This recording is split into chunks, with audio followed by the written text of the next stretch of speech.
Veľmi často sa hovorí o tom, že by sa mali tie školy špecializovať, lebo tie slabšie deti brzdia tie šikovnejšie. A to sa práve vo výskume ukázalo, že si to ľudia... Na toto sme sa pýtali špeciálne. Či si ľudia myslia, že slabší žiaci budú, keď budú v spoločných skupinách, budú brzdiť tých lepších, a toto sa nepotvrdilo v prieskume. Ľudia o tomto nie sú presvedčení.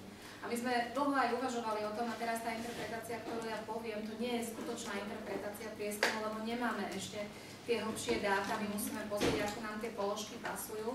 Ale jedno z možných vysvetlení je, že my sme sa naozaj pýtali reprezentatívne. To znamená, že my sme sa nepýtali len tých rodičov, ktorí majú tie lepšie alebo šikovnejšie deti. My sme sa pýtali tej väčšiny, ktorá si uvedomuje, že ten tlak na to, aj keď možno v tej tretej triede v rámci tej školy sa ide teraz vyberať, že kto bude chodiť do Ačky, do Bčky, do Cčky, že to pociťujú ako tlak, pretože majú tie bežné deti, tie priemerné. My sme sa pýtali naozaj celej populácie.